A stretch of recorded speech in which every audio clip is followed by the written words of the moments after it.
Hey guys, it's the Loud Guys. Today we are going to watch This Is Why Everyone is Afraid of the USA. So we have seen how USA is so big in geopolitical things and everything. Like even the Israel-Palestine war, you see that every day you hear only about USA. Even though what we see is USA is not directly involved, but in every conflict you always hear about USA. So let's see, why is everyone so afraid of the USA? Here's a few reasons why that would probably be the last mistake they ever made.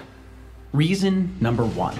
You know the US has a large ground force, but it's not just big, it's mind-blowingly huge. By the numbers, the US military includes just over 2 million military personnel and just under 800,000 civilians, making the 2.86 million member military slightly larger than the entire population of Chicago. Wow. Compare that to the UK military, which has just under 152,400 total personnel. But it's not just the size of the military, it's the speed with which they can be moved. The Netherlands Marine Corps boasts an exceptional deployment time where they're able to get troops anywhere in the world within 48 hours. How? But the Joint Army and Air Force run US Immediate Response Force, they can have troops deployed anywhere in the world within just 18 Wow, hours. I thought 48 hours was good. These US ground forces are equipped with the best technology available. Let's start with the now iconic M1 Abrams main battle tank.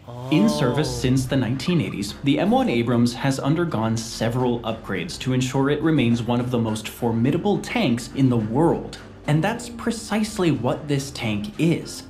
The current fleet numbers around 2,500, with thousands more in storage. In contrast, China has only manufactured around 1,200 of their top tank, double the amount of China, over the last several decades. There isn't a single list of the best tanks in the world that doesn't mention this armored marvel. And one of the latest iterations of this tank, the SEP V3 variant, undoubtedly warrants a place right at the top. This tank is powered by a Honeywell AGT 1500 gas turbine engine, which offers 1,500 horsepower and boasts an M256 120mm smoothbore cannon, which allows it to fire advanced rounds with unparalleled accuracy. The SEP V3 also features a modular design that allows for easy upgrades and modifications, ensuring that it remains at the cutting edge of technology for years to come. But perhaps most importantly, the M1 Abrams isn't all talk. This impressive tank has a proven record of success on the battlefield, unlike the aforementioned Chinese Type 99 tank. Just look at the Gulf Wars, primarily taking place in Iraq and Kuwait. The Persian Gulf War was when the M1 Abrams was first tested in combat, and yet not a single tank was taken out by enemy forces. Talk about a grand entrance. The M1 Abrams was later deployed in Afghanistan during the war in Afghanistan, Saudi Arabia during the Yemeni civil war, and Ukraine during the Russian invasion. It's also been modified and exported to Australia, Egypt, Iraq, Kuwait, Poland, and Saudi Arabia, solidifying its reputation as one of the most reliable and effective tanks in the world. Did not buy from the M109 Paladin is another powerful vehicle that allows US ground forces to be so dominant.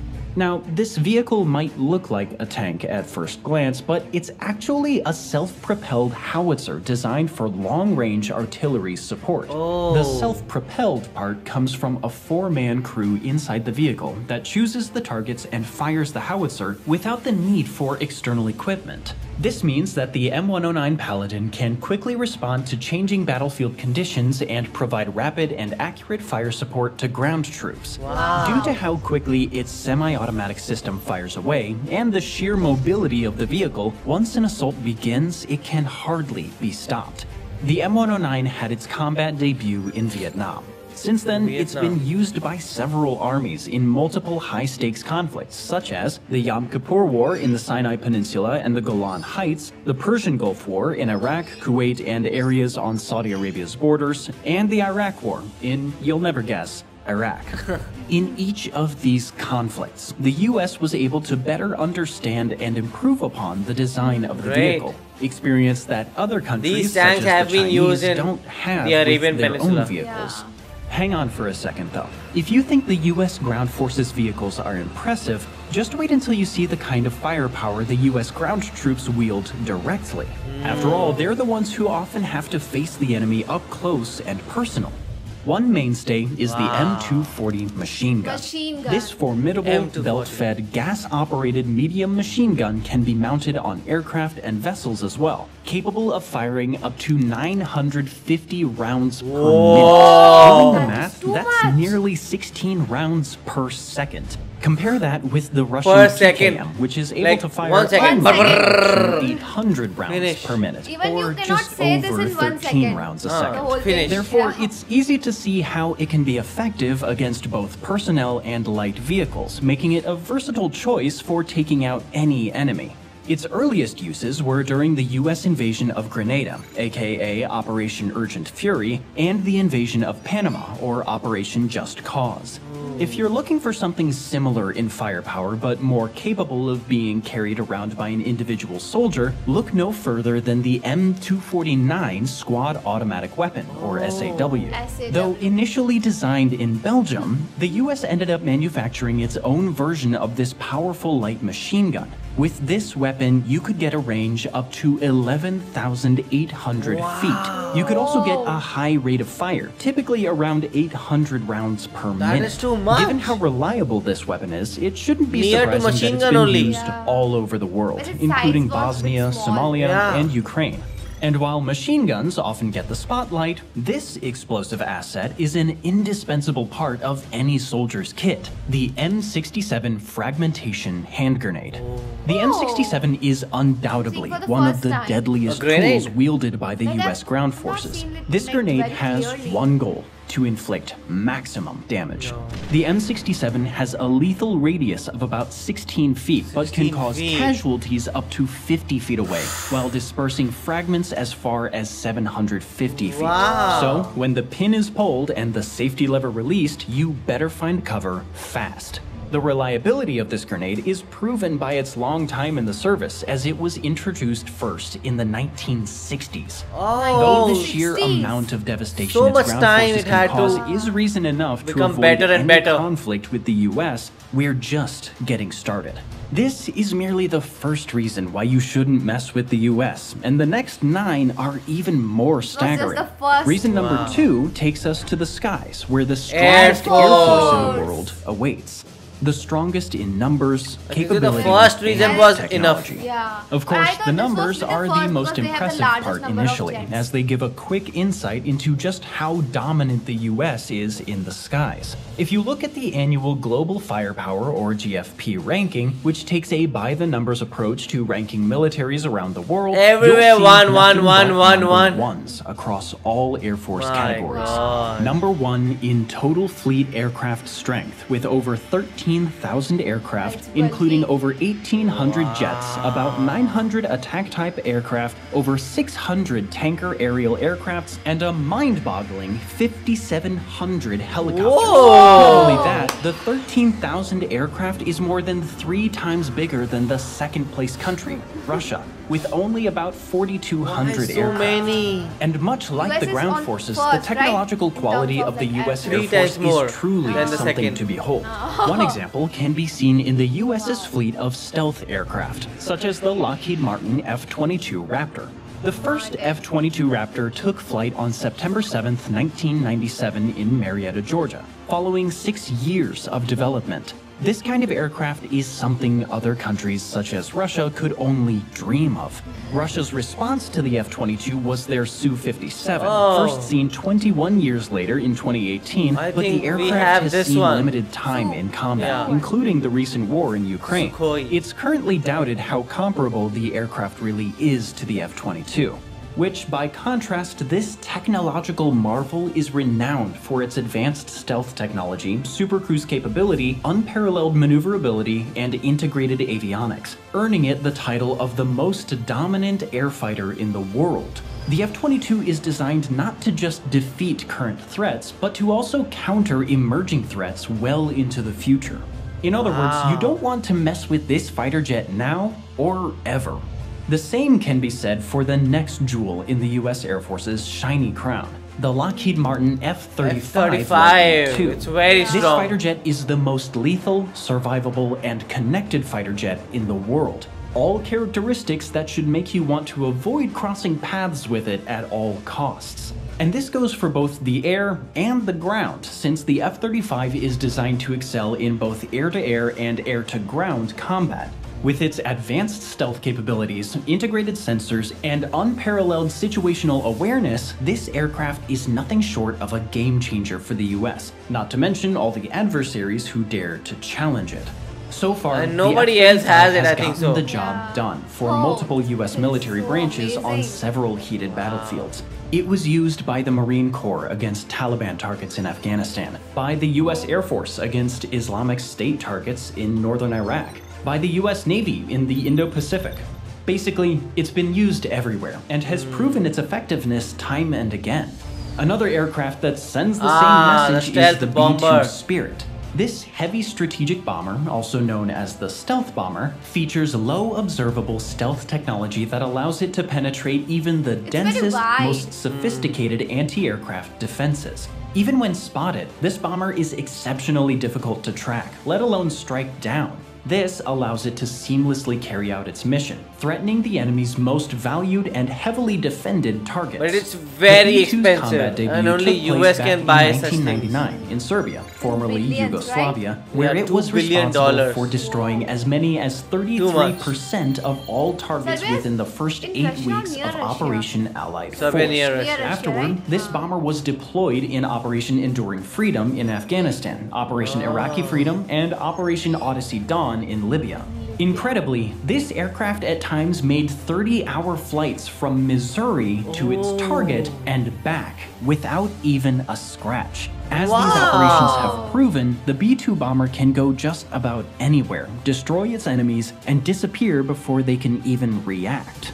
But despite what its name suggests, bombing isn't all the stealth bomber is capable of. The US often sends in this aircraft to collect the necessary data, which the B-2 does at an incredible rate. And as we all know, knowledge is power, which makes this aircraft a menace to all US adversaries, no matter how you look at it. With the US ground and air forces as the first two reasons for steering clear of the US, you can probably guess what reason number 3 is. And it's just as, if not more daunting than the other two. That's right, the sheer size and might of the US Navy. I just said Navy Russia is a bit ahead. Makes one thing abundantly clear. A bit. Go against the US and you won't But even be then safe the US is anywhere, much bigger. including the sea. Going off of numbers alone, you can get a great and menacing picture of just how powerful the US Navy is. It has over 470 total naval vessels, 11 aircraft carriers, which is nearly 4 times more than second-place China with 3. Over 70 destroyers compared to number 2 again, China with 49, and over 60 submarines. All of this, as well as an impressive assortment of amphibious ships, cruisers, and other India support is with vessels that make up the backbone of its fleet. You don't want to be a rival of this big every corner of the globe. Let's learn a bit more by taking a closer look at the aircraft carriers. As far as aircraft carriers go, no country comes even close to the US. So much so that the next second-ranked navy, China, only has 3 of these super carriers. But again, it's not just about the numbers. It's about the sheer capability and power these aircraft carriers bring to the table. Each one is a floating city capable of carrying and launching dozens of aircraft, including fighter jets, reconnaissance planes, and helicopters. These carriers serve as a mobile airbase, allowing the US Navy to project air power anywhere in the world. Here are just some locations where the Nimitz-class aircraft carriers have been deployed so far.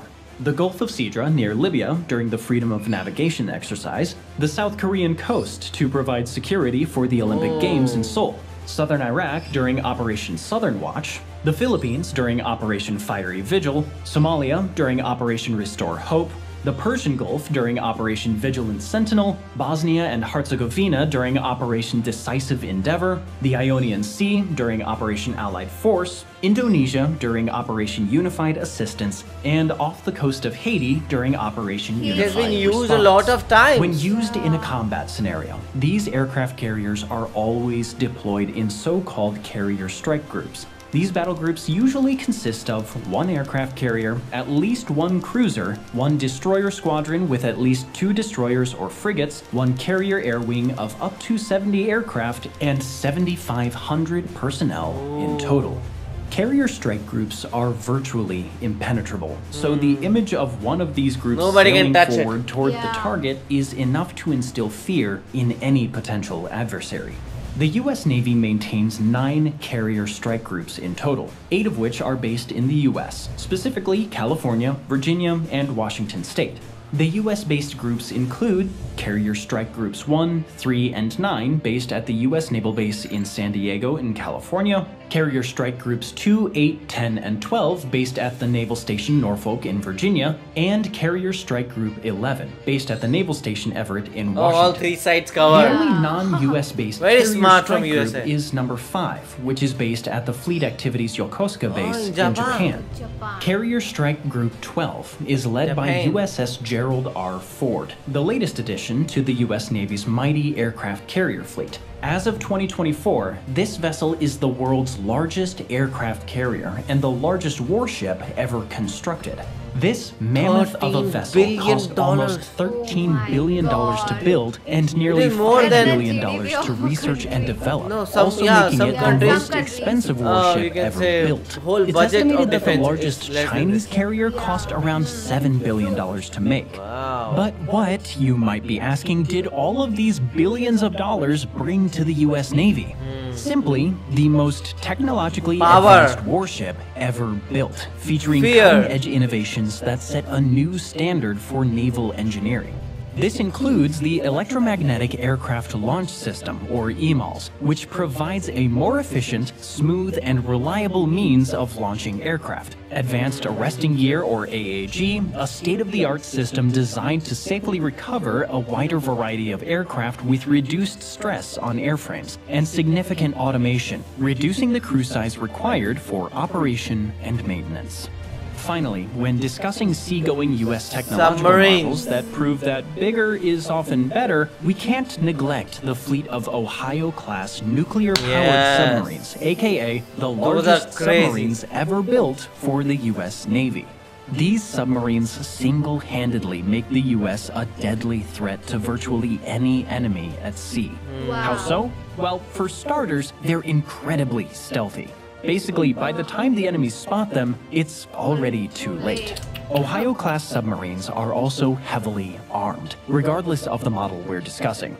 We're talking up to 20 Trident II missiles on the ballistic missile submarines and up to 154 Tomahawk cruise missiles on the guided missile submarines. The comparable Russian Bore-class submarines can only carry about 16. These armaments provide the US Navy with both a strategic nuclear deterrent and a formidable conventional strike capability. It can defeat the whole world. These submarines can make it rain. And we aren't even talking about the big, truly terrifying missiles. Well, not yet, anyway. All the submarines operated by the U.S. Pacific Fleet are based at the Naval Base Kitsap in Washington, while the ones operated by the U.S. Fleet Forces Command are stationed at the Naval Submarine Base Kings Bay in Georgia. But let's go back to the missiles, because missiles are reason number 4 you shouldn't mess with the US. The US boasts a massive stockpile of missiles, with intercontinental ballistic missiles the most US is very far away from other world. Ballistic missiles, or ICBMs for short, are any ballistic missiles with a range greater than 3,400 miles. However, the missiles the US wields have a far greater range than the bare minimum. That's up to 8,700 miles, to be precise. Yes. That's how far the Minuteman III ICBM can travel. Wow. Do the math, and you'll see that this range means the US can strike virtually any target on the planet. Definitely. Don't believe us? Here are the average distances between the US and other places in the world that are within range of the Minuteman III. 4,547 miles to Brazil, 4,763 miles to France, 5,461 miles to Bosnia and Herzegovina, 5,522 miles to Russia, 6,427 miles to North Korea, 6,820 miles to Egypt, 7,237 miles to China, 7,244 miles to Iran, 7,367 miles to the Central African Republic, and 8,436 miles to India. Even India is close. Has about 400 of these capable missiles deployed in missile silos around Malmstrom Air Force Base in Montana, Minot Air Force Base in North Dakota, but why and India was Francis shown? E. India is not a Warren rival. Air Force Base in Wyoming. The Minuteman missiles primarily serve as a nuclear deterrent, the land leg of the so-called nuclear triad, whose goal is to ensure a credible and formidable response capability in the event of a nuclear attack. Speaking of a nuclear attack, the whole of the US's nuclear capabilities are another reason one would be foolish to go against this superpower. As of 2024, the US has just over 5,000 nuclear weapons in its arsenal, with the previously mentioned ICBMs only a fraction 200? of this fear-inducing arsenal. 200? While Russia boasts a similar amount, the next closest country is China, which currently holds about 350 nukes. China has But 350, it's when India has you look 200 closer only. at what types of nukes they are and how they're deployed where things really start to get interesting. A significant part of this arsenal is air-based nuclear weapons, part of the US Air Force's heavy bomber group, which are deployed via 50 or so B-52 Stratofortresses and 20 B-2 Spirits. A significant number of these bombs are deployed in Europe at 6 air bases in 5 NATO ally countries. The Kleine Brogel Air Base in Belgium, the Buchel Air Base in Germany, the Aviano and Getty Air Bases in Italy, the Volkel Air Base in the Netherlands, and the Incirlik Air Base in Turkey. This deployment allows the US to provide a rapid response to any region, which makes the notion of even making a threat a near-suicide mission. And given that America has over 700 bases around the world compared with China, who currently only has 1 permanent, fully operational base, the US is uniquely positioned to have weapons in 700? every corner of the globe. Nuclear bombs make for a compelling reason number 5 not to poke the bear. 700 versus 1. Unlikely that they'll be used anytime soon. Which is why the explosively dangerous non-nuclear bombs must be more closely examined. It's critical to understand why these bombs make up reason number 6 not to mess with the US. Remember earlier how we said no enemy of the US is safe on the ground, in the air, or at sea? Well, as it turns out, they aren't even safe underground. Just take the Massive Ordnance Penetrator, or MOP, as an example. This behemoth 30,000-pound precision-guided bunker buster bomb is used by the US Air Force to destroy deeply buried targets, such as underground bunkers and tunnels. Although, the Massive Ordnance Penetrator was developed with one target in mind: weapons of mass destruction. No matter how well protected these weapons are, the Massive Ordnance Penetrator should be able to take them out.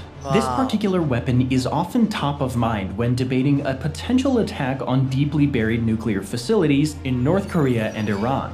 Some Iran underground facilities are estimated to be around 200 feet underground, which is a depth the MOP can strike. That's also why the US is amping up the production of these bombs, with an ammunition plant in Oklahoma producing 3 times more of them monthly.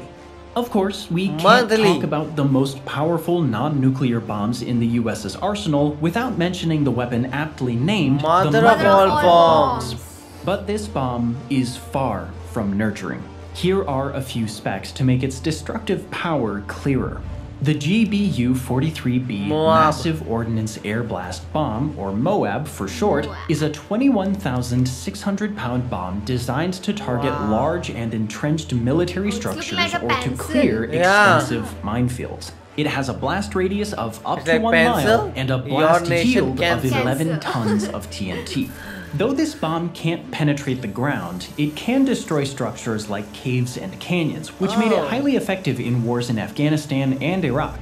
But if you think these manned bomb drops are wild, wait until you hear about what the US can do with unmanned vehicles. This brings us to reason number 7, to avoid getting on the US's bad side. drones. Another weapon that has proven highly efficient and convenient across multiple combat scenarios. In the beginning, drones, also known as unmanned aerial vehicles or UAVs if you want to get technical, were almost used exclusively for surveillance. However, after the September 11th attacks, their role expanded dramatically to include targeted strikes against enemy combatants. This made them a crucial part of the US's offensive on the global war on terrorism in Afghanistan, Iraq, US and is the also rest the of the leader in Middle drones. East. As of 2024, the US operates one of the world's largest drone fleets, primarily consisting of intelligence, surveillance, reconnaissance or ISR, and direct attack models. All of the country's major services have invested in drone technology, with the total number of units surpassing 16,000. We won't look into all of the models represented within this impressive figure. For this video specifically, 3 drone designs are of interest to us. Number 1, the Lockheed Martin RQ-170 Sentinel. 20 to 30 of these impressive units have been built for the CIA, but most of their specs remain confidential. What is known, or at least speculated, is that these drones are primarily used for ISTAR and SIGINT missions. ISTAR stands for Intelligence, Surveillance, Target Acquisition, and Reconnaissance, while SIGINT is a shorthand for Signals Intelligence, an activity that involves collecting information from signals, such as radio or radar, for intelligence purposes. This high-speed, jet-powered stealth vehicle was first deployed in Afghanistan in 2007. In Afghanistan, everything was deployed in 2009. In the attack drones department, the MQ-9 Reaper deserves a special mention. This UAV has an incredible range of approximately 1,000 nautical miles and an operational altitude of 25,000 feet, which allows it to conduct long-term loitering operations. The MQ-9 can be armed with a variety of weaponry, including laser-guided bombs and Hellfire missiles. Even when fully armed, this drone can fly for some 23 hours, gathering intelligence and carrying out precision strikes if needed. Many experts believe that drones are the future of all warfare, which is why the US is heavily investing in new drone technology. One of its latest developments is the Boeing MQ-25 Stingray drone, which is likely to become operational sometime in 2026. The MQ-25 is a revolutionary product, the first unmanned aircraft to refuel another aircraft. For now, the unit is still being tested and developed at the Naval Air Station Point Mugu at Naval Base Ventura County. But if all goes to plan, this innovative drone will change the game, allowing fighter jets, bombers, and other aircraft to stay in the air longer without the need to land for refueling. While there's no denying that unmanned systems have revolutionized modern warfare, no machine can match the flexibility and creative problem-solving of our next reason. The 8th reason to avoid messing with the US? It's soldiers. The US might not be the nation with the most available manpower, active duty soldiers, or reservists. However, its forces are arguably the best trained and most disciplined in the world. They undergo rigorous training to develop not just their physical capabilities, but also their mental resilience and decision-making skills. This especially applies to the country's special forces, which are among the most elite and specialized units in the world. If we had to single out only one of these special forces, it would undoubtedly be the US Navy SEALs. Making up about 1% of all active duty members of the Navy, US Navy SEALs are widely considered to be the most elite and dangerous special operation force in the world, known for their exceptional combat skills, physical fitness, and mental toughness. They're trained to operate in any environment, sea, air, and land, which is where their name, SEAL, comes from. And they're often called upon to undertake the most challenging and sensitive missions. SEAL training, known as Basic Underwater Demolition SEAL or BUDS training, is one of the most demanding military training programs in the world. It pushes candidates to their limits, both physically and mentally, with about 75% of candidates failing to complete the training. Of course, such a high attrition rate also guarantees that only the best will make it through. Though the entirety of this program is known for its demanding and intense nature, it doesn't get more grueling. than the so-called Hell Week. Ah. During this 5.5-day stretch of continuous training, SEALs to be face intense physical and mental challenges, including cold water exposure and physical labor designed to push them to their limits. But once they get through the Hell Week and the entirety of the SEAL training, these soldiers become experienced warriors that few can match. Warriors you wouldn't want to face in any scenario. Never. In fact, experience is precisely what sets the US military apart from most other countries contending for the title of a superpower.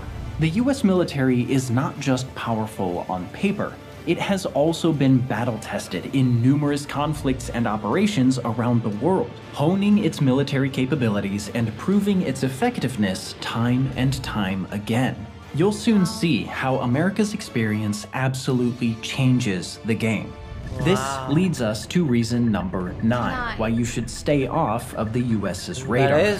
The country's military knows precisely how to deal with almost any tested everywhere threat. in Afghanistan. The US has experience in some of the world's more intense conflicts. Cold wars, challenging insurgencies, impossible odds. From World War II to the Korean War, the Vietnam War to the Gulf War, and more recently, the wars in Iraq and Afghanistan, the US military has demonstrated its ability to adapt, innovate, and prevail in diverse and complex conflicts. Proof of the US looking to foster this mentality can be seen in the establishment of advanced training centers, such as the Joint Readiness Training Center, or JRTC, and the National Training Center, the NTC. This wealth of experience has not only shaped the US military's tactics, strategies, and doctrine, but has also cultivated a deep reservoir of knowledge and expertise among its personnel. In 2022, the US Census Bureau stated that there were around 16.2 million veterans, most of whom can lend valuable insights to the nation's defense.